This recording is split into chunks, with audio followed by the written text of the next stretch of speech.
प्रदेश सरकार ने उच्च शिक्षा में बेटियों के लिए खासतौर पर जो हमारी मेरिटोरियस छात्राएं हैं, उन बालिकाओं के लिए स्कूटी देने के कार्यक्रम के लिए भी धनराशि की व्यवस्था इस बजट में की है, जो बेटियों को सुगम यातायात के लिए और उस व्यवस्था को और सुगम बनाने में सरकार, यानी स्मार्टफोन, आपका जो है टैबलेट के साथ, स्मार्टफोन के साथ या स्मार्टफोन के साथ ये व्यवस्था अतिरिक्त उनके लिए वहां पर उपलब्ध करवाई जा रही है। इसके अलावा प्रदेश के अंदर हम लोगों ने दिव्यांगजन कल्याण के अंतर्गत स्कूल में या कोई ट्रेनिंग ले रही दिव्यांग छात्रा के लिए ई ट्राईसाइकिल यानी मोटराइज्ड ट्राईसाइकिल उपलब्ध करवाने के लिए भी एक व्यवस्था की है। प्रदेश के अंदर डीडीआरसी की स्थापना हो, दिव्यांग जनों के लिए उनके नजदीक के सेंटर में ही कृत्रिम अंग उपकरण वितरण के लिए स्क्रीनिंग और उपकरण वितरण हो सके, उनको ये सुविधा उपलब्ध हो सके, इसके लिए बजट में इसका प्रावधान किया गया है। 3 से 7 वर्ष के दिव्यांग बच्चों के लिए शिक्षण प्रशिक्षण के लिए डे केयर सेंटर की स्थापना के लिए भी धनराशि की व्यवस्था की गई है। और अन्य जनपदों की लिस्ट से खासतौर पर कुछ जनपद हैं अयोध्या, मथुरा, झांसी, मुजफ्फरनगर, देवरिया, जौनपुर, जहां पे समेकित विशेष माध्यमिक विद्यालयों के स्थित दिव्यांग जनों के लिए विद्यालय होते हैं, इसके निर्माण की कार्रवाई को भी इसमें हमने इसकी व्यवस्था इसके साथ की है। प्रदेश के अंदर यानी ये इस दिव्यांग बच्चों के प्रशिक्षण के लिए भी अन्य 9 जनपदों में भी गोरखपुर, वाराणसी, प्रयागराज, अयोध्या, लखनऊ, बरेली, झांसी, मेरठ और आगरा में ये यहां पे विशेष जो दिव्यांगजन बच्चे 3 वर्ष से लेकर 7 वर्ष तक के बच्चे, उनके प्रशिक्षण और उनके शिक्षण के लिए विशेष एक प्रावधान इसमें भी किया गया है। इसमें प्रदेश ने यह भी एक नए कार्यक्रम को आगे बढ़ाने का कार्य किया है। स्वास्थ्य क्षेत्र में उत्तर प्रदेश ने पिछले 9 वर्ष में एक नई प्रगति की है, एक नया प्रयास किया है। और इस प्रयास के अंतर्गत आप इस बात को देख सकते हैं कि जिस राज्य में पहले मात्र 36 मेडिकल कॉलेजेस थे, जिसमें से 17 से कम केवल गवर्नमेंट मेडिकल कॉलेजेस थे, आज उस राज्य में 81 मेडिकल कॉलेज, 2 एम्स और कई हमारे पास सुपर स्पेशलिटी के हॉस्पिटल्स वर्तमान में कार्यरत हैं। ये सुविधाएं और प्रदेश के अंदर सबसे अधिक 5,46,00,000 से अधिक प्रधानमंत्री जन आरोग्य योजना के अंतर्गत आयुष्मान कार्ड के गोल्डन कार्ड देने वाला राज्य यूपी है। सबसे अधिक गोल्डन कार्ड भी उत्तर प्रदेश दे रहा है। अब नेक्स्ट क्या? हमने टर्सरी केयर के रूप में अपने मेडिकल कॉलेजेस को विकसित किया है। कुछ मेडिकल कॉलेजेस इसमें विकसित हो रहे हैं। हर जिले के अंदर डायलिसिस की सुविधा निःशुल्क में उपलब्ध करवाने की कार्रवाई के साथ ही वहां पे रेडियोलॉजी की व्यवस्था, खासतौर पर एमआरआई, सीटी, कलर डॉपलर, डिजिटल एक्सरे, इन सब की व्यवस्था का प्रावधान जनपद स्तर पर करने की तैयारी के साथ ही नेक्स्ट स्तर पर इस बजट में देश का यह पहला सेंटर होगा जिसको हम एससीपीजीआई में करने जा रहे हैं। टर्सरी के बाद क्वार्टरली हेल्थ केयर सेंटर की स्थापना का एक बड़ा कार्य है, जिसके लिए हम लोगों ने पहले चरण में 250 करोड़ रुपए का प्रावधान इस बजट में किया है। और यह एक बड़ी घोषणा है यूपी की दिशा से, खास तौर पर जिसमें ऑर्गन ट्रांसप्लांट की दिशा से किसी भी प्रकार के उस अभियान को आगे बढ़ाने के लिए यह बहुत बड़ा सेंटर एससीपीजीआई इस कार्यक्रम को लेकर के आगे बढ़ाएगा। इसके साथ ही प्रदेश ने उन जनपदों में, जिन जनपदों में हमारे डिस्ट्रिक्ट हॉस्पिटल को हम लोगों ने मेडिकल कॉलेजेस के साथ संबद्ध किया है, वहां पे डिस्ट्रिक्ट हॉस्पिटल के कार्यक्रम को बनाने की एक प्रक्रिया तेजी के साथ आगे बढ़ सके, ये इसके लिए धनराशि की व्यवस्था की है। राष्ट्रीय वन हेल्थ मिशन के अंतर्गत राज्य वन हेल्थ मिशन के लिए भी धनराशि की व्यवस्था इसमें की है। और जो हमारे मेडिकल कॉलेजेज हैं, उन मेडिकल कॉलेजेज में छात्रावास का निर्माण हो सके, इसके लिए भी हम लोगों ने अतिरिक्त धनराशि की व्यवस्था की है। इसके अलावा प्रदेश के अंदर रोड सेफ्टी की दृष्टि से रोड सेफ्टी के लिए आवश्यक प्रावधान करने के साथ साथ अगर कोई घटना दुर्घटना होती है, रोड एक्सीडेंट होता है या कोई आपदा आती है, उन स्थितियों में ट्रॉमा हमारा उतना ही सशक्त हो, इसके लिए ट्रॉमा के लिए भी नए ट्रॉमा सेंटर विकसित करने के लिए भी धनराशि की व्यवस्था सरकार ने इस बजट में इसके लिए की है। और प्रदेश के अंदर मेडिकल के सेक्टर में भी, हेल्थ सेक्टर में भी मिड-टेक की स्थापना हो। इसमें एआई, रोबोटिक आदि की हम सहायता से देश प्रदेश के दूर दराज के क्षेत्रों में भी सुविधा उपलब्ध करवा सकते हैं, नए जनपदों में उपलब्ध करवा सके। इसके लिए वर्तमान में हमारे 2 सेंटर ऑफ एक्सीलेंस, एक एसजीपीजीआई लखनऊ में और दूसरा आईआईटी कानपुर के साथ मिलकर के राज्य सरकार इसके लिए धनराशि की व्यवस्था की है और इसमें कार्य हमारा चल रहा है। हमने इसमें धनराशि की व्यवस्था भी की है। प्रदेश के अंदर पर्यटन सुविधाओं के विकास के लिए उत्तर प्रदेश ने एक लंबी छलांग लगाई है। 2017 के पहले सुरक्षा का वातावरण नहीं था, अच्छा इंफ्रास्ट्रक्चर नहीं था।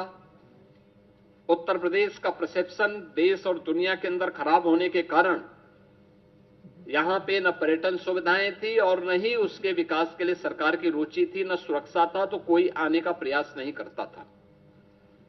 24-25 में 122 करोड़ पर्यटकों ने उत्तर प्रदेश के धार्मिक स्थलों की और अन्य हमारे जितने भी पर्यटन के केंद्र हैं, अलग अलग, चाहे वो इको टूरिज्म के हों, हेरिटेज टूरिज्म के हों, एडवेंचर से जुड़े हुए केंद्र हों, इन सब में उन्होंने आकर के यात्रा की।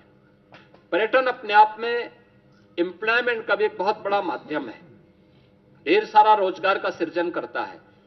उन सब के लिए आज उत्तर प्रदेश ने एक नई व्यवस्था की है और बजट में भी हम लोगों ने इसका प्रावधान किया है कि हम लोग 1 लाख अतिरिक्त रूम जोड़ने के लिए जो हमारी पर्यटन की पॉलिसी है, इस पॉलिसी के अंतर्गत पीपीपी मोड पर इसको विकसित करने के सामने कार्य करेंगे।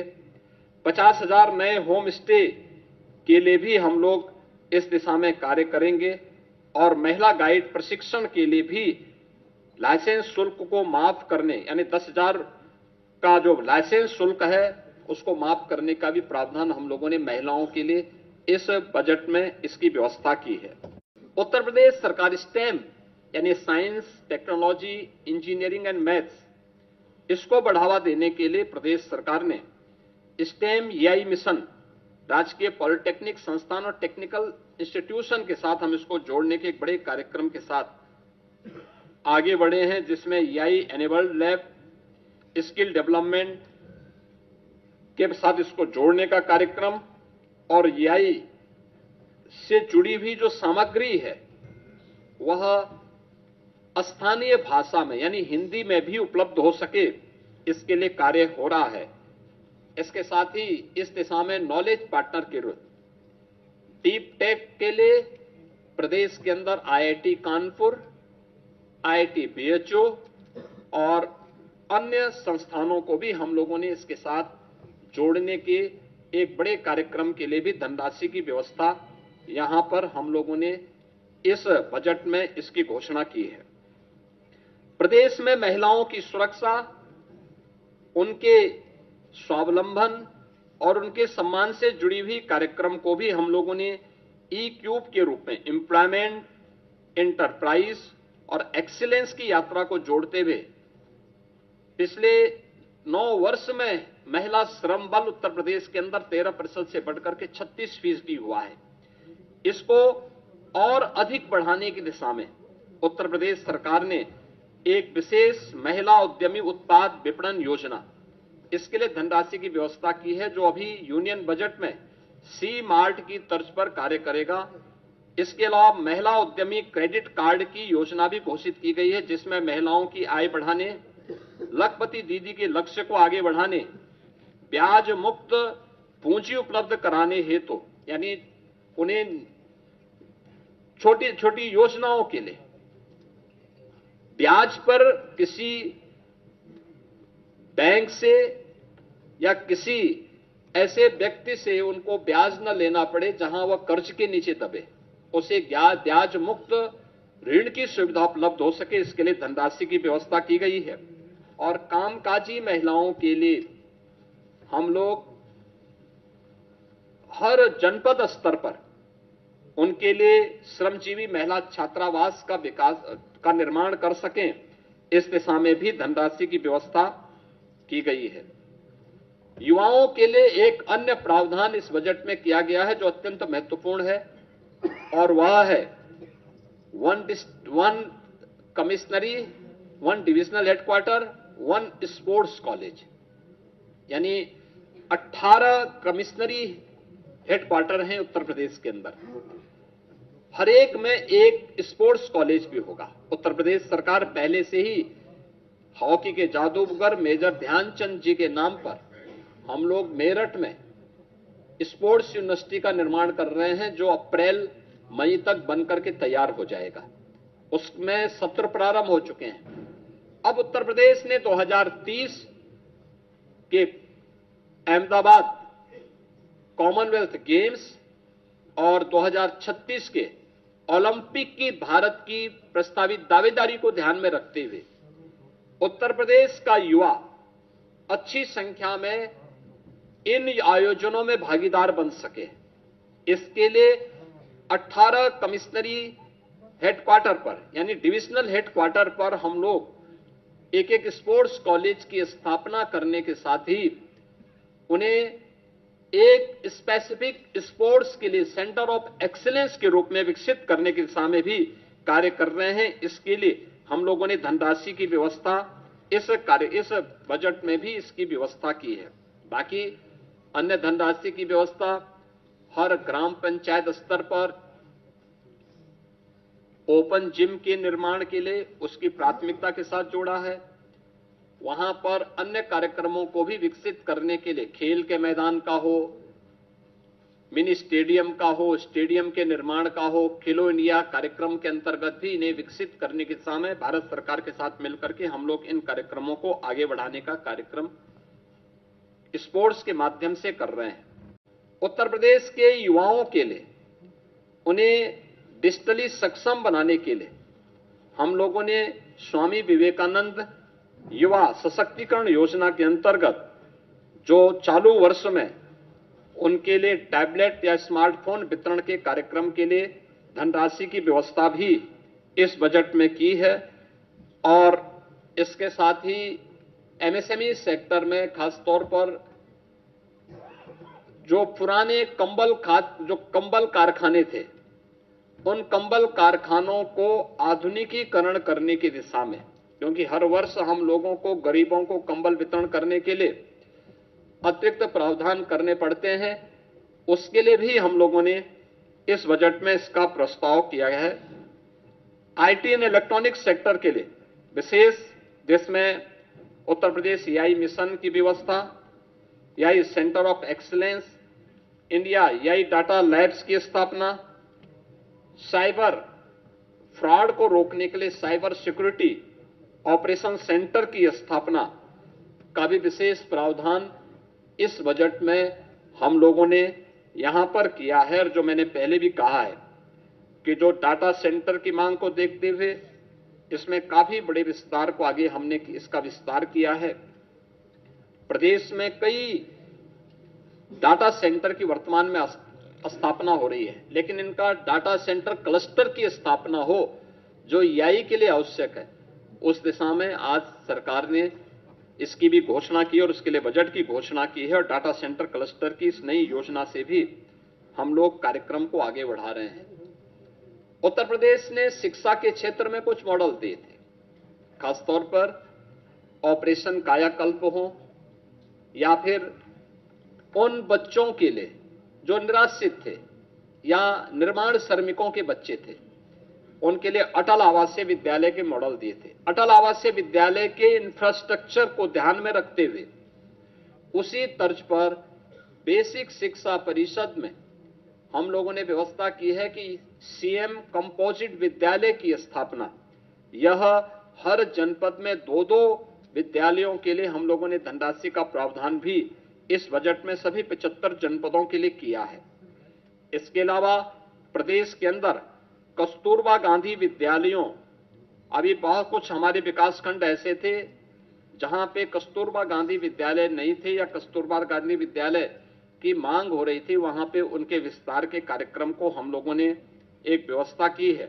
और प्रदेश के जो हमारे प्रसिद्ध स्कूल हैं, माध्यमिक स्कूल हैं, इसके अलावा उच्च शिक्षण संस्थानों के लिए भी, उनके शिक्षणोत्तर कर्मचारियों के लिए भी, वहां पे जो मानदेय पे शिक्षक हैं, इनके लिए भी हम लोगों ने कैशलेस यानी आयुष्मान भारत की तर्ज पर कैशलेस उपचार की व्यवस्था के लिए धनराशि की व्यवस्था भी इसमें की है। सभी प्रकार के शिक्षकों को इसके साथ हम लोगों ने जोड़ा हुआ है, ये सभी चीजें की हैं। आर्टिफिशियल इंटेलिजेंस का उपयोग माध्यमिक स्तर से ही हम करना प्रारंभ करेंगे, इसके लिए धनराशि की व्यवस्था की है। बालिकाओं के लिए निःशुल्क सैनिटरी नैपकिन की व्यवस्था के लिए भी धनराशि की व्यवस्था की गई है और ड्रीम स्किल लैब क्लस्टर के लिए भी धनराशि की व्यवस्था इस बजट में की गई है। इसके अलावा प्रदेश के अंदर अन्य उसमें हमारे जितने भी यानी टेक्निकल एजुकेशन में प्रदेश सरकार ने शिक्षा, कौशल, तकनीकी और उसके सशक्त त्रिकोण के लिए EI, digital technology, defence manufacturing, semiconductor, data centre, data science जैसे उभरते क्षेत्रों में भी हम लोगों ने इसको और अधिक प्रतिस्पर्धी बनाने की दिशा में इसका प्रावधान भी इस बजट में हम लोगों ने टेक्निकल एजुकेशन की दृष्टि से प्रारंभ किया है। प्रदेश में मछुआरों को बेहतर मूल्य दिलाने के लिए state of art wholesale fish मंडी और फिश प्रोसेसिंग सेंटर के लिए भी धनराशि की व्यवस्था स्टेट में की है। लैंड लॉक्ड स्टेट में यूपी की प्रगति इस दिशा में देश के अंदर अग्रणी राज्यों में है और इस दिशा में उस जो कार्य करने की संभावनाएं हैं, इसमें वर्ल्ड फिशरीज प्रोजेक्ट सेंटर की स्थापना का भी एक बड़े कार्यक्रम को हम आगे बढ़ा रहे हैं, जिसको एक सेंटर ऑफ एक्सीलेंस के रूप में विकसित करने की कार्रवाई को भी व्यवस्था की है। 4 चीनी मिलों की क्षमता संवर्धन के प्रावधान को, जिसमें छाता मथुरा के अश्वनी और logistic hub, wearing house complex हेतु भी धनराशि का प्रावधान किया है और अन्य चीनी मिलों में भी इसकी व्यवस्था के प्रावधान किए गए हैं। मित्रों, बजट में अलग अलग विभागों के लिए सभी बजट प्रावधान में काफी वृद्धि की गई है। खासतौर पर जो बजट के प्रावधान हुए हैं, इसमें हमारा अवस्थापना और औद्योगिक विकास के लिए भी इसमें काफी वृद्धि हुई है। आगरा लखनऊ से हरदोई फर्रुखाबाद गंगा एक्सप्रेस वे की कनेक्टिविटी के लिए धनराशि की व्यवस्था की गई है। गंगा एक्सप्रेस वे से प्रयागराज, मिर्जापुर, वाराणसी, चंदौली, सोनभद्र तक यानी शक्तिनगर तक इसके विस्तार का घोषणा हुई है। गंगा एक्सप्रेस वे को मेरठ, हरिद्वार तक ले जाने के लिए भी बजट में घोषणा की गई है और पूर्वांचल लिंक एक्सप्रेस वे को यानी सोनभद्र के शक्तिनगर तक, चंदौली, गाजीपुर तक ले जाने के कार्यक्रम को भी हम लोगों ने आगे बढ़ाया है।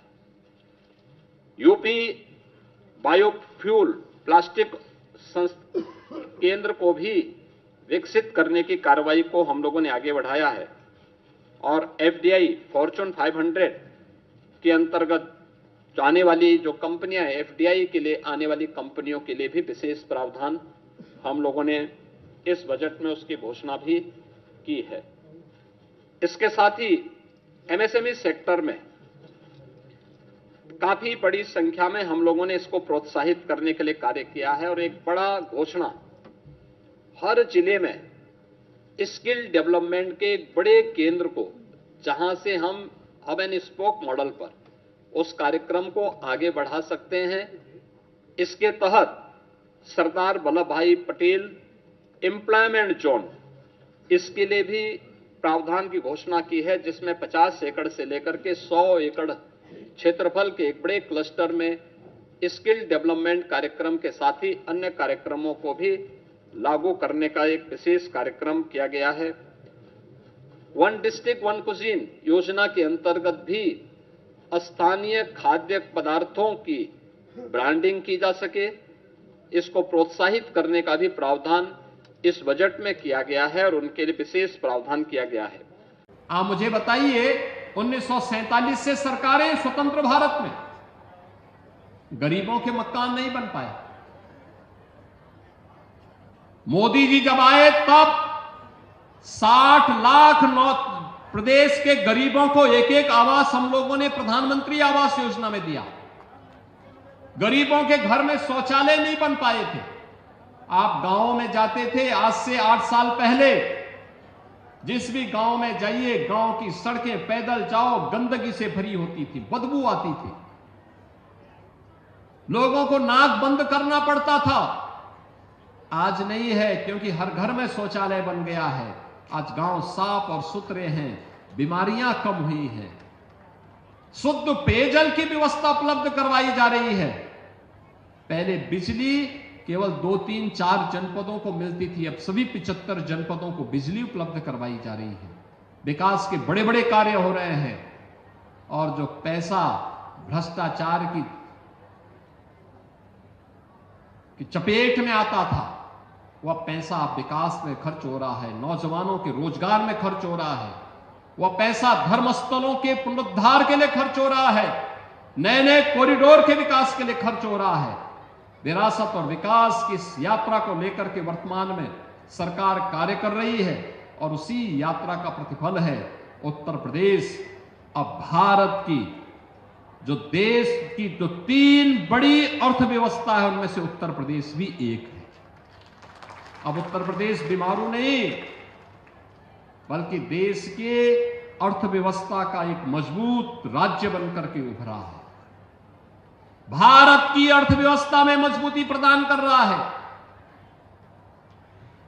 और उसी मजबूत परंपरा को आगे बढ़ाने के लिए हम लोग आज यहां पर बाराबंकी में आए हैं। नौजवान के हाथों को कार्य है, वह नौजवान अपनी प्रतिभा और ऊर्जा का लाभ देगा। अन्नदाता किसान को सरकार की सुविधा मिल जाए, वह खेत से सोना उगलने का काम करेगा। बेटी सुरक्षित होगी तो समाज अपने आप ही सुरक्षा का एहसास कर लेगा। व्यापारी सुरक्षित होगा तो उत्तर से दक्षिण तक भारत को जोड़ने के सेतु बंध के रूप में काम कर लेगा। और यही तो आज के नए भारत में हो रहा है। उत्तर प्रदेश आज समृद्धि की नई ऊंचाइयों को प्राप्त कर रहा है। पहले वेतन देने के लिए पैसा नहीं था, आज हमारे पास इतना पैसा है, इस पैसे का उपयोग हम लोग हर एक तबके के हित के लिए कर रहे हैं। अनुसूचित जाति जनजाति के छात्रों को स्कॉलरशिप देने का हो, पिछड़ी जाति के छात्रों को स्कॉलरशिप देने का हो, सामान्य जाति के गरीब बच्चों के स्कॉलरशिप की व्यवस्था हो, या संस्कृत पढ़ने वाले बच्चों के लिए स्कॉलरशिप की व्यवस्था सरकार दे रही, मुक्त हस्त से दे रही है। कोई भेदभाव नहीं, सबको मिलना चाहिए। पढ़ाई की व्यवस्था हो रही है, अच्छे अच्छे संस्थान खुल रहे हैं, हर तीर्थ स्थल के विकास के लिए सरकार कार्य कर रही है। हां, सरकार ने कहा है जीरो टॉलरेंस, अपराध और अपराधियों के प्रति जीरो टॉलरेंस की नीति के तहत सरकार कार्य करेगी, क्योंकि सुरक्षा हर व्यक्ति का अधिकार है और सरकार उसको सुरक्षा देगी। और जो भी सुरक्षा में बाधक बनेगा, कानून को ठेंगा दिखाएगा, तो कानून उसको अपनी गिरफ्त में लेकर के ऐसी मजा चखाएगा कि उसकी आने वाली 7 पीढ़ियां तय करेंगी, याद करेंगे कि कानून को तोड़ने का अर्थ क्या होता है। यह देश कभी कमजोर नहीं था, याद रखना है, देश कभी कमजोर नहीं था, हमारे पास सब कुछ था। आज भी आप देखेंगे दुनिया के अंदर सबसे अच्छी भूमि, सबसे उर्वरा भूमि। आप याद करिए ना, 2017 के पहले भी तो उत्तर प्रदेश था, क्या हालात थे। कोई पर्व और त्योहार आप शांतिपूर्ण तरीके से नहीं मना सकते थे, कोई सुरक्षित नहीं था, न बेटी सुरक्षित, न व्यापारी सुरक्षित, न अन्नदाता किसान सुरक्षित, न नौजवान सुरक्षित, न घर सुरक्षित, न खेत सुरक्षित, न मंदिर सुरक्षित, न विद्यालय सुरक्षित।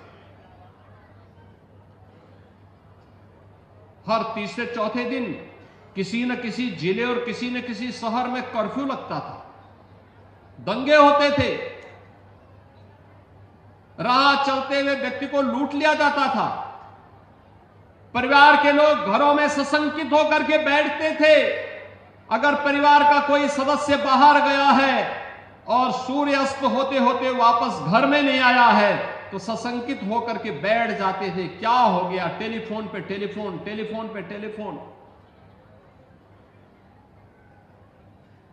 किसी भी गरीब की जमीन पर कब्जा कर लिया जाता था। आपने देखा होगा बाबा हरशंकर दास जी, जिन्होंने सैकड़ों पहलवान तैयार किए, इस राम जानकी मंदिर की जमीन पर भी कब्जा करने का प्रयास हुआ, बाबा को भी गोली मार दी गई थी। आप देख रहे हैं यह अराजकता थी। सरकार बदलते ही सारी अराजकता गायब हो गई। आपने देख लिया ना, अब तो अराजकता नहीं है, अब तो बड़े बड़े पर्व और त्योहार हो रहे हैं। माघ मेला चल रहा है प्रयागराज में,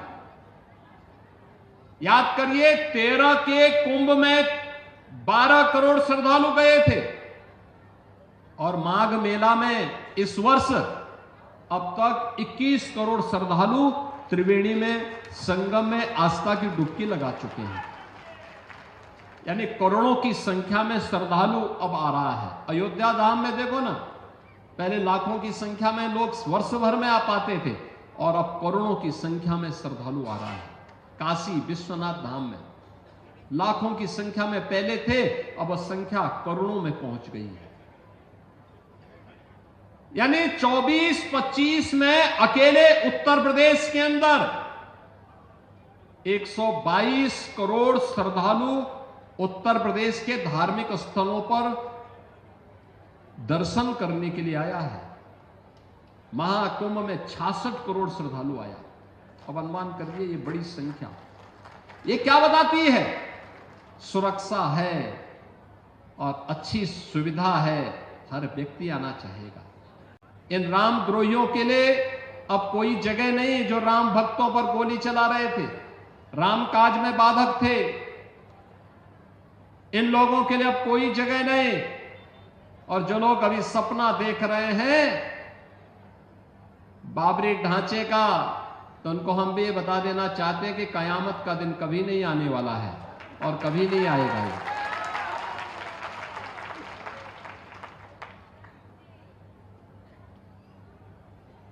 कयामत के दिन के लिए मत जियो, हिंदुस्तान में कायदे से रहना सीखो, कायदे से रहना सीखो।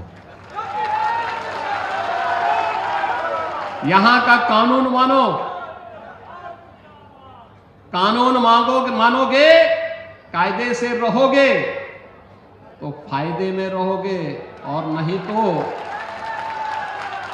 आगे का रास्ता तो फिर कहां के लिए जाता है, वह फिर कानून कोई तोड़ेगा तो वह रास्ता सीधे जहन्नुम की तरफ ही लेके जाता है, कहीं और की तरफ नहीं लेके जाता है। कानून तोड़ करके कोई जन्नत जाने का सपना देख रहा है तो सपना उसका कभी पूरा नहीं होने वाला है। एक सकारात्मक सोच के साथ भारत के विकास के लिए हर भारतीय का दायित्व होना चाहिए। हम सब भारतीय मिलकर के एक भारत श्रेष्ठ भारत के निर्माण के लिए कार्य करें। एक भारत श्रेष्ठ भारत हर भारतीय के लिए अभीष्ट होना चाहिए, हमारे जीवन का संकल्प होना चाहिए। हमारा देश वैभवशाली हो, हमारा देश विकसित हो। हर संत की साधना अपने देश के लिए होती है, अपने धर्म के लिए होती है, और धर्म भी देश के लिए समर्पित होता है। दोनों एक दूसरे के पूरक बनकर के कार्य करते हैं, अलग नहीं हो सकते। एक शरीर है तो दूसरी उसकी आत्मा है, दोनों को अलग करके नहीं रखा जा सकता है, अलग नहीं किया जा सकता है। और अगर आप अलग करने का प्रयास करेंगे तो ऐसे ही होता है, जैसे शरीर से आत्मा निकल जाती है तो शरीर जैसे निस्तेज हो जाता है, ऐसे ही राष्ट्र के जीवन में भी ऐसे ही होता है। भारत और सनातन दोनों एक दूसरे के पूरक हैं, दोनों को अलग करके नहीं रखा जा सकता है। और इसीलिए तो वर्तमान में आप देख रहे होंगे, दुनिया भर से प्रहार हो रहे हैं सनातन धर्म पर, भारत और भारतीयता पर। अंदर और बाहर से होने वाले इन प्रहारों से हमें सजग होना होगा, सचेत रहना होगा, क्योंकि जिन लोगों को भारत की प्रगति अच्छी नहीं लग रही है, जिनको भारत का विकास अच्छा नहीं लग रहा है, जिनको विकसित भारत की संकल्पना पसती नहीं है, वे लोग साजिश में लगे हुए हैं। कुछ लोग साजिश कर रहे हैं, कुछ लोग साजिश का शिकार हो रहे हैं, और कुछ लोग उस साजिश के लिए बिक करके कार्य कर रहे हैं। हमें इन तीनों प्रकार की दुष्प्रवृत्तियों को रोकने के लिए अपने आप को तैयार करना होगा। ये डबल इंजन की सरकार प्रधानमंत्री मोदी जी के नेतृत्व में, उनके मार्गदर्शन में जो बोलती है वह करके दिखाती है, और जितना करती है उतना ही बोलती है। हम लोगों ने कहा था ना कि रामलला हम आएंगे, मंदिर वहीं बन गया ना, मंदिर अयोध्या में। कोई संदेह है?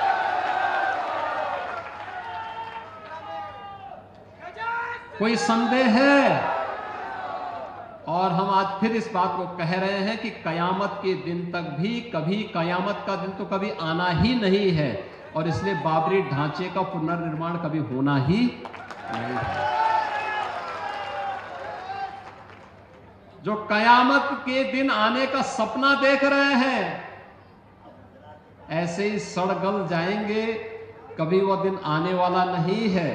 और उनके सपनों को ऐसे ही हम अपनी विरासत को सम्मान देते हुए, भारत की गौरवशाली परंपरा को, सनातन धर्म की इस परंपरा को, जैसे प्रधानमंत्री जी ने 25 नवंबर को अयोध्या धाम में आकर के सनातन के प्रतीक श्री राम मंदिर में भव्य केसरिया ध्वज का आरोहण किया था, ये केसरिया ध्वज हमेशा ही भारत के इस गौरव को, सनातन के इस गौरव को आगे बढ़ाने का कार्य इसी मजबूती के साथ करेगा। बहनों और भाइयों, आप याद करिए ना, अयोध्या में 500 वर्षों के बाद एक गौरवशाली क्षण हमारे सामने आया। इन 500 वर्षों में अनेक राजा महाराजा आए, अनेक सरकारें आई होंगी। 1947 में भारत आजाद हुआ, 1952 में पहली चुनाव के बाद सरकारें बनी, लगातार हर चुनाव के बाद सरकारें बनती थी, फिर चुनाव होते थे, सरकारें बनती थी। अयोध्या में भगवान राम का, उनकी जन्मभूमि पर भव्य मंदिर के निर्माण का कार्य हो, आखिर ये उनके मन में क्यों नहीं आया? आज तो हर व्यक्ति कहता है कि साहब राम हमारे भी हैं। हमने कहा सभी के हैं, राम तो सबके हैं, भेद इसमें है ही नहीं। लेकिन कुछ लोग हैं जो अवसरवादी रवैया अपना करके जब संकट आता है तब राम याद आते हैं और बाकी राम को विस्मृत कर देते हैं, राम को भूल जाते हैं। इसलिए भगवान राम भी अब उनको भूल चुके हैं। अब उनकी नैया कभी पार नहीं होनी है। केडी सिंह बाबू की हवेली बिक रही थी, हमारी सरकार ने कहा नहीं, देश के लिए उनकी सेवाओं को देखते हुए वह बिकेगी नहीं, सरकार उसका खर्चा देगी और उस हवेली में केडी सिंह बाबू का स्मारक बनेगा। उनकी स्मृतियों को सजो करके वहां पे खेल की एक नई एकेडमी के निर्माण के कार्यक्रम को हम आगे बढ़ाएंगे। बाराबंकी का नौजवान भी केडी सिंह बाबू से प्रेरणा प्राप्त करके इस राष्ट्रीय खेल के प्रति अपने आप को समर्पित कर सके, इसके लिए सरकार कार्य कर रही है। अन्नदाता किसानों को सम्मान देने के लिए ही आदरणीय प्रधानमंत्री जी ने यहां के प्रगतिशील किसान श्री राम शरण वर्मा जी को पद्म पुरस्कार से सम्मानित करके हर किसान को सम्मानित किया था। आपके परिश्रम को, आपके पुरुषार्थ को सम्मानित किया था और यही परंपरा आगे बढ़ाने के लिए आज हम सब आपके बीच में आए हैं। आपने देखा होगा यहां के लोकप्रिय विधायक जब अपनी बात को यहां पे कह रहे थे, जब यहां पे अपनी बातचीत कह रहे थे, उस समय उन्होंने यहां की योजनाओं के बारे में गिरा, कैसे 84 कोस परिक्रमा का भाग यह जनपद भी बन रहा है और परिक्रमा मार्ग बनेगा, स्वाभाविक रूप से यहां का विकास कई गुना बढ़ेगा, रोजगार की नई संभावनाएं विकसित करेंगे। और अब तो हम स्टेट कैपिटल रीजन SCR के अंतर्गत हम लोगों ने बाराबंकी जनपद को लिया है। बड़े विकास के कार्यक्रमों को हम आगे बढ़ा रहे हैं। बाराबंकी का नौजवान रोजगार और नौकरी के लिए बाराबंकी के बाहर नहीं जाएगा, बाराबंकी में उसे रोजगार मिलेगा।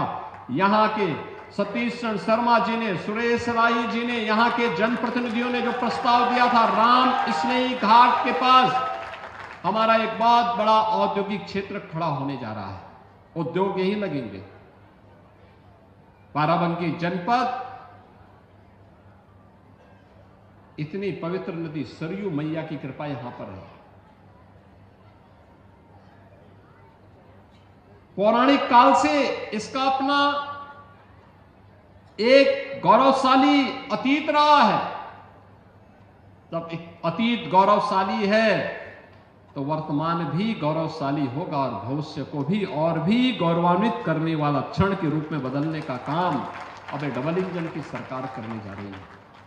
कनेक्टिविटी को बेहतर बनाने के लिए अच्छी सड़क बने, लोदेश्वर महादेव मंदिर का हो या अन्य प्रमुख स्थलों को जोड़ने के लिए मार्गों के निर्माण के लिए पैसा दिया जा चुका है। कार्य युद्ध स्तर पर प्रारंभ होने जा रहा है। कुछ कार्य प्रारंभ हो चुके हैं, कुछ कार्य आगे बढ़ेंगे, ये रुकेंगे नहीं। ये रुकने वाली सरकार नहीं है, डिगने वाली सरकार नहीं है। अन्नदाता किसान भारत जैसे कृषि प्रधान देश की अर्थव्यवस्था और उसके विकास की धुरी है। हमारा यह मानना है कि अन्नदाता किसान, यह अन्नदाता केवल लाभार्थी नहीं है, यह विकास का भागीदार है। अब अन्नदाता से उसे उद्यमी बनाने की दिशा में नए प्रयास क्या हो सकते हैं, इस दिशा में एक नए प्रयास, इस विकास की यात्रा में प्रदेश का अन्नदाता भी सक्रिय साझेदार बने, इस दिशा से कृषि को इनकम बेस्ड और वैल्यू एडिशन मॉडल के रूप में प्रस्तुत करने के लिए इस बजट में उसका प्रावधान किया गया है। इसके अलावा कृषि विभाग में डीजल पंप सेट को, जो भी प्रदेश के अंदर आपने देखा होगा, हम लोगों ने सिंचाई की क्षमता का विस्तार किया है। 40 लाख के आसपास ट्यूबवेल ऐसे थे जिनमें से 16 लाख ट्यूबवेल जो जिनका इलेक्ट्रिफिकेशन पहले से था, हमने उन्हें फ्री बिजली की व्यवस्था की। लेकिन 23 लाख ट्यूबवेल्स ऐसे थे जो डीजल से संचालित हो रहे हैं, उन्हें फेज वाइज सोलर के साथ जोड़ने की एक बड़ी स्कीम के लिए हम लोगों ने इस बजट में घोषणा की है। ये सोलर पैनल क्लस्टर रूप में भी और इंडिविजुअल रूप में भी हम उसको आगे बढ़ाएंगे। पीएम कुसुम योजना का लाभ भी उसके साथ जोड़ेंगे और इसके तहत एक बड़ी स्कीम की घोषणा इस बजट में हुई है, जिसमें अनुसूचित जाति, जनजाति, महिला और लघु सीमांत किसानों को 90% अनुदान और अन्य किसानों के लिए 80% किसान इसमें सब्सिडी की घोषणा हम लोगों ने की है। दूसरा है अंतर्राष्ट्रीय महिला किसान वर्ष 26 के तहत नाबार्ड ने किसान के साथ एफपीओज हेतु भी एक रिवॉल्विंग फंड की व्यवस्था, यानी जो एफपीओज संचालित करते हैं उन एफपीओज के लिए भी उन्हें अतिरिक्त सुविधा और उसको फैसिलिटेट किया जा सके, इस दिशा से भी सरकार ने बजट में घोषणा की है। गन्ना के साथ ही तिलहनी और दलहनी अंतः फसली खेती, यानी अब तक होता क्या, हम एक फसल लेते थे एक समय में, गन्ना के साथ कोई दूसरी फसल नहीं ले पाते थे। इसके साथ भी उस दलहनी और तिलहनी फसलों को बोया जा सकता है, दोनों का लाभ होगा। लेकिन इससे पहले कुछ प्रगतिशील किसानों को हम लोगों ने प्रोत्साहित किया, लेकिन इस बजट में हम लोगों ने इसके लिए अच्छा प्रावधान किया है और यूपी के किसानों का जो प्रोडक्ट है वह एक्सपोर्ट हो सके, इसके लिए एग्री एक्सपोर्ट हब्स के रूप में हम लोगों ने नोएडा इंटरनेशनल एयरपोर्ट को विकसित करने की कार्रवाई आगे की है। इसमें उत्तर प्रदेश में कृषि और बागवानी उत्पादों की जो क्वालिटी है और उसका प्रोडक्शन है, इस दिशा में भी सरकार ने इस बजट में उसका प्रावधान किया है। वर्ल्ड बैंक के साथ हम लोग मिलकर के UP agrees platform, UP agrees के कार्यक्रम को आगे बढ़ा रहे हैं। हम लोगों ने इसके विस्तार की व्यवस्था भी की है और इसको एआई टूल्स के साथ जोड़ने की, यानी आर्टिफिशियल इंटेलिजेंस का उपयोग यहां पे कैसे हम कर सकते हैं, इसके बारे में भी एक बड़ी घोषणा इसमें की गई है। विश्व की सबसे बड़ी अन्न भंडारण योजना, इसमें उत्तर प्रदेश में इस बार हम लोगों ने बजट में 2 लाख मीट्रिक टन अतिरिक्त खाद्यान्न भंडारण की क्षमता विकसित करने का टारगेट भी तय किया है। यानी स्टॉक यहां पे प्रदेश के अंदर वेयर हाउसिंग का निर्माण हो, बड़े बड़े गोदाम बने, इसके लिए विशेष सब्सिडी की व्यवस्था, इसके लिए हमारी पहले से पॉलिसी है। उस पॉलिसी के दायरे में जो भी निवेश करना चाहेगा उसको हम प्रोत्साहित करेंगे और ये इस भी स्कीम हम लोगों ने दी है। इसके अलावा पशुओं को बीमा सुरक्षा देने के उद्देश्य से मुख्यमंत्री जोखिम प्रबंधन और पशुधन बीमा योजना में भी हम लोगों ने एक प्रावधान किया है, जिसमें 85% तक जो प्रीमियम होगी वह सरकार देगी और सरकार ने उसके लिए व्यवस्था की है। प्रदेश में डिजिटल एंटरप्रेन्योरशिप योजना, इस स्कीम को भी यूपी ने आगे बढ़ाने की दिशा में इस बजट में इस पर कार्य किया है। लेकिन इन सभी पर हमें सफलता तब मिली है जब प्रदेश के अंदर उस प्रकार के वातावरण को बनाने में हमें सफलता प्राप्त हुई।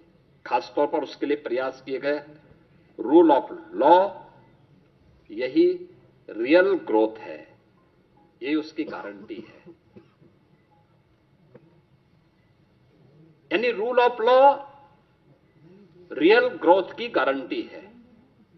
हर व्यक्ति सुरक्षा की गारंटी चाहता है और वह गारंटी आज यूपी दे रहा है। सुरक्षा है, स्मार्ट पुलिसिंग है और त्वरित न्याय व्यवस्था, यह नागरिकों को भी और निवेशकों को भी, दोनों को सुरक्षित और एक भरोसेमंद वातावरण देने में एक बड़ी भूमिका का निर्वहन करता है। इससे प्रदेश में एम्प्लॉयमेंट क्रिएट हुआ है दोनों स्तर पर। अब कोई सोच सकता था यूपी में 50 लाख करोड़ रुपए से अधिक का निवेश के प्रस्ताव आएंगे। यूपी का मृत प्राय सा हो गया एमएसएमई सेक्टर, फिर से ग्रोथ करके 3 करोड़ से अधिक नौजवानों के लिए नौकरी और रोजगार की संभावनाओं को विकसित करेगा। आज ये यूपी में संभव हो रहा है, आज ये यूपी में दिखाई दे रहा है, यूपी में हुआ है। और उसी दिशा में ये बजट इमर्जिंग टेक्नोलॉजी को फोकस करते हुए आज यहां पे प्रस्तुत किया गया है। बजट में जो हमारी एफआरबीएम की सीमा है, यानी पिछले 9 वर्ष में ये हमारी सरकार का 10वां बजट है और पहली बार हुआ है जब किसी मुख्यमंत्री को 10वां बजट प्रस्तुत करने का अवसर प्राप्त हुआ है यूपी जैसे राज्य में। इससे पहले कभी नहीं हुआ। दूसरा है कि इन 9 वर्षों में एक भी टैक्स नहीं लगाया गया। तीसरा है यूपी के अंदर जो भी कर चोरी थी, लीकेजेस थे, इन सबको रोक करके कुशल वित्तीय प्रबंधन के माध्यम से बेमारू राज्य से उत्तर प्रदेश को भारत की अर्थव्यवस्था का एक ब्रेक थ्रू के रूप में प्रस्तुत करते हुए रेवेन्यू सरप्लस स्टेट के रूप में प्रस्तुत करने में सफलता प्राप्त हुई है। 2017 में जिस राज्य में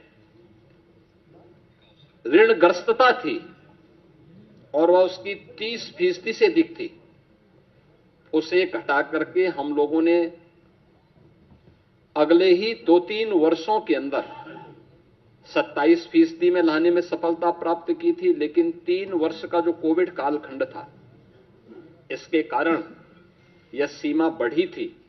हम इसे फिर से 27% में लाने में सफल हुए हैं और हमारा इस वित्तीय वर्ष में यह लक्ष्य है कि हम इसको 23% तक लेके आ जाएं।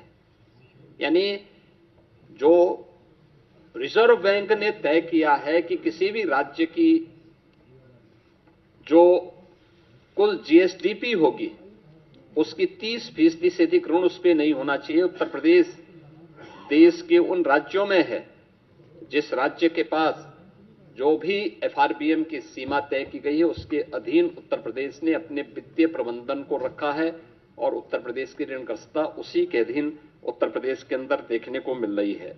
ये हमारा कुशल वित्तीय अनुशासन भी है। बिना अतिरिक्त टैक्स लगाए हुए उत्तर प्रदेश के अंदर वेलफेयर की स्कीम को, इंफ्रास्ट्रक्चर की स्कीम को और प्रत्येक सेक्टर में नई ऊंचाइयों को प्राप्त करते हुए विकास के नित नए सोपान को स्थापित करते हुए आज उत्तर प्रदेश जिस दिशा में आगे बढ़ा है, अपनी अर्थव्यवस्था को मजबूत किया है, उसके बल पर उत्तर प्रदेश आज देश की टॉप 3 इकोनॉमी में एक है।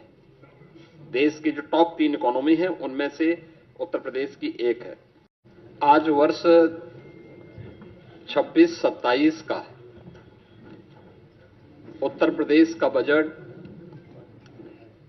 हमारे माननीय वित्त मंत्री जी के द्वारा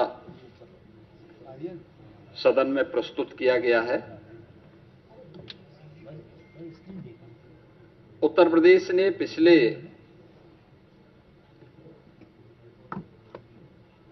9 वर्ष के दौरान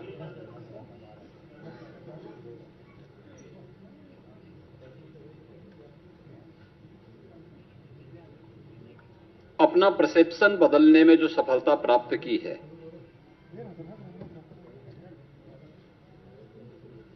पॉलिसी पैरालिसिस से उभर करके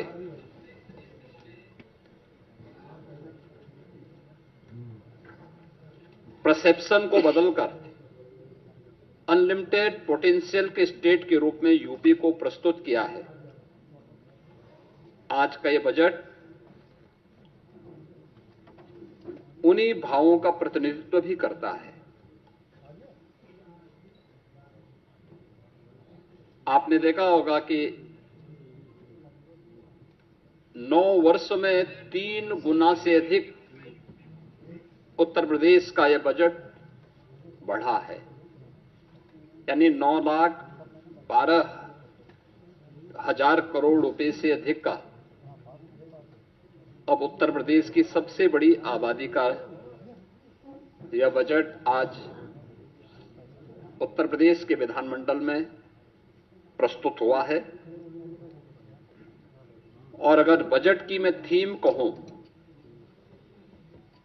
तो यह सुरक्षित नारी, सक्षम युवा, खुशहाल किसान और रात को काम, तकनीकी निवेश से समृद्ध होता उत्तर प्रदेश के लिए समर्पित यह बजट 9 वर्ष के नवनिर्माण की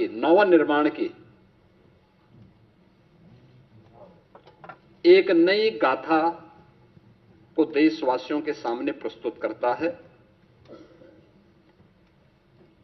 बजट की जो हाइलाइट्स हैं, जो आपने देखा है, इसमें 43,565 करोड़ रुपए से अधिक की धनराशि केवल नई योजनाओं के लिए इस बजट में उसमें प्रस्तावित की गई हैं। दूसरा, 2 लाख करोड़ रुपए से अधिक की राशि कैपिटल एक्सपेंडिचर के लिए है, यानी ये परिसंपत्तियों के नवनिर्माण में, इंफ्रास्ट्रक्चर के डेवलपमेंट में और इकोनॉमी की यानी अर्थव्यवस्था को सुदृढ़ीकरण करने में इसकी बड़ी भूमिका होती है और यहीं से रोजगार का सृजन भी होता है। ये रोजगार सृजन में भी एक बड़ी भूमिका का निर्वहन करता है। ये बजट का मुख्य हाइलाइट्स है।